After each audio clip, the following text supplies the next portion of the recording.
Si tu entends les petits bruits de pluie derrière, c'est fait exprès. Alors non, il ne pleut pas. Tu peux être rassuré. Simplement, j'écoute des musiques subliminales, on en reparlera dans une prochaine vidéo. Et donc, cette musique subliminale, elle me permet de conditionner mon cerveau. J'avais pas envie de me prendre la tête ce soir, j'ai juste pris mon téléphone, je vous fais une petite vidéo comment les aime à l'arrache. Je suis dans mon petit nid en haut là.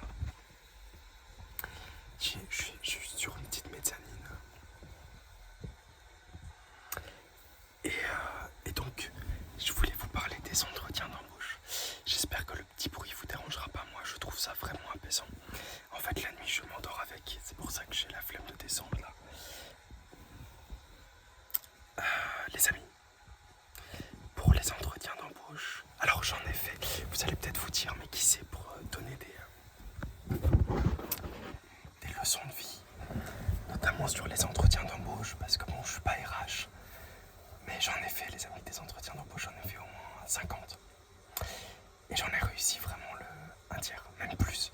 J'en ai réussi sur 50, au moins 40. Alors, au tout début, comme beaucoup, c'était compliqué pour moi de trouver un juste milieu. J'étais stressé, je n'arrivais pas à trouver chaussures à mes pieds. Quand je me présentais devant quelqu'un, je me disais absolument, tu dois tout faire pour plaire à cette personne. Donc, à la personne qui me faisait l'entretien, en l'occurrence. Mais à vouloir faire ça, alors pardon, je remets mes cheveux comme d'hab, à vouloir faire ça, on oublie on oublie d'être naturel. On oublie de se comporter comme nous, on a envie de se comporter. Il faut montrer à l'entreprise ce dont tu es capable. Et pour ce faire, tu n'as pas le choix, il faut que tu sois naturel. Alors, ça c'est un détail qui peut vous paraître superflu dans l'ensemble, mais ce détail fait vraiment tout. Quand tu es stressé, en fait, il faut se mettre à la place de l'entreprise. Tu as une entreprise devant toi, imagine que c'est ta boîte à toi, et tu dois recruter des gens. Genre, t'as 40 entretiens dans la journée. Bon, j'exagère. 40 entretiens dans la semaine. Pourquoi ils vont te choisir toi et pas un autre?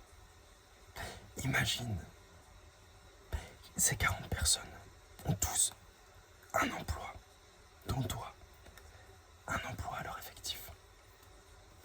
Pourquoi ils vont te choisir toi et pas quelqu'un d'autre? C'est la présentation. Déjà, en entretien, tu vas en chemise, pantalon et chaussures de ville. C'est très important, ne tire pas à l'arrache, ok? Alors, tu te tiens droit. Et ce que voient les entreprises, c'est le mouvement des mains. On appelle cela la PNL, donc la programmation neurolinguistique. C'est-à-dire tout ce qui est non-verbal. Quand tu vas te sentir à l'aise, tu auras naturellement tendance à te mettre droit, à poser tes mains sur la table et à regarder la personne. Quand tu es stressé, tu vas faire des mouvements comme ça. C'est pour ça que dans les séries policières, on voit les détenus qui font comme ça souvent. Quand tu vas être attiré par quelqu'un, tu vas avoir tendance à la regarder en touchant les cheveux, en remuant la lèvre. Il y a plein de signaux comme ça, non-verbaux, qui disent beaucoup de choses sur ta personne. Alors, il est important de travailler la PNL pour réussir plus simplement ces entretiens. Parce que souvent, la première impression fait tout. Je vais pas t'apprendre des choses en me disant ça peut-être, mais quand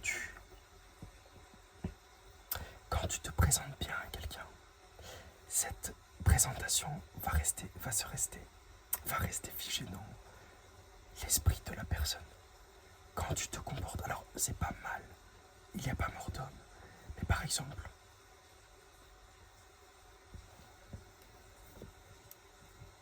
peut-être que c'est mieux là, mais par exemple, ah non, peut-être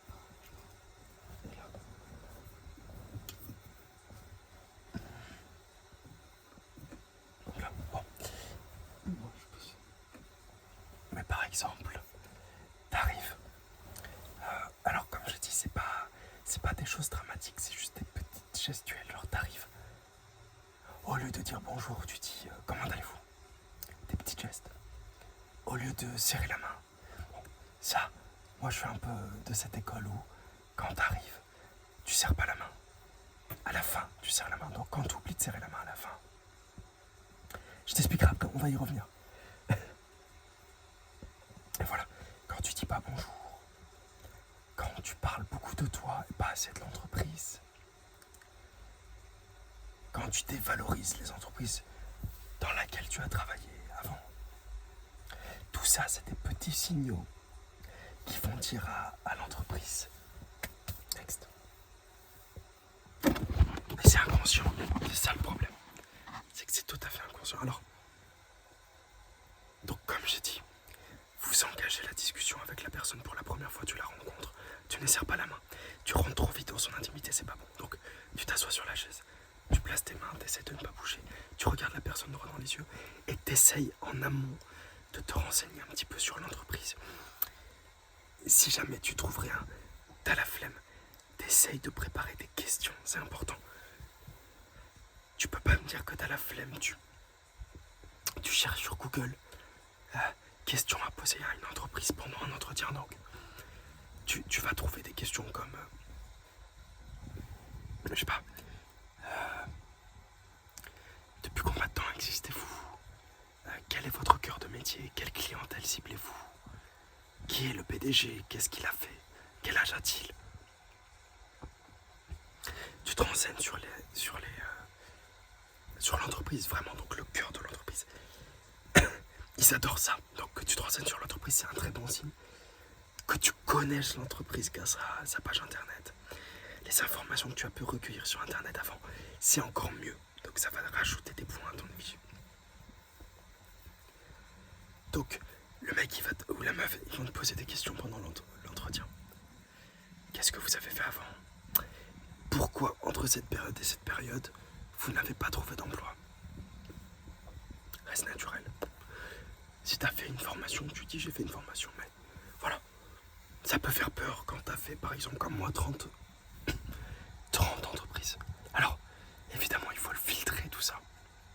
Ça peut faire peur, mais si tu restes honnête avec toi-même, si tu restes honnête, tu diras, certainement, j'ai voulu explorer des choses, mais aujourd'hui, je reviens vers vous. Je reviens dans cette branche, ou je vais vers cette branche, parce que grâce à toutes les entreprises que j'ai pu faire avant, j'ai compris que c'est là où je voulais aller. Là, c'est à toi de jouer tes jeux d'acteur, etc. Normal. Ils vont te poser des questions. Quelles sont tes compétences? Si tu as aucune compétence et que tu as juste envie d'apprendre, tu dis, vous investirez dans un jeune qui a simplement envie d'apprendre. Sois honnête. S'ils te prennent pas, alors que tu as été honnête, c'est que tu devais pas travailler là. Il n'y a pas photo. Donc, tu t'habilles bien, tu fais un effort. Alors oui, avoir une bonne gueule, c'est pas donné à tous. Je sais. On a beau parler, mais voilà, ça joue aussi d'avoir une bonne gueule. Enfin, quand je dis une bonne gueule, j'estime pas que j'ai une bonne gueule. Je pense que si, très franchement. Mais, par exemple, je sais pas. Malheureusement, je sais pas, peut-être t'as un accident, peut-être que t'es malade, peut-être que t'es handicapé. Bon, ça peut aider certaines entreprises d'être handicapé, c'est un plus, mais peut-être que tu peux pas bien te présenter parce que t'as un problème. Je sais pas, peut-être que on n'a pas été gâté par mère nature, ou j'en sais rien. Je sais pas, je suis qui pour dire ça, tu sais. Mais voilà. Peut-être qu'à cause de ça, t'as pas confiance en toi. Oui, ça aide toujours d'avoir une bonne gueule, certes. Donc, je disais, si t'as pas une bonne gueule, tu dois te rattraper. Enfin, pardon, excusez-moi. Tu dois t'habiller en conséquence. Donc, tu t'habilles bien. T'as une bonne présentation. Une bonne psychologie neurolinguistique. Programmation, enfin, excuse-moi. Une psychologie non verbale.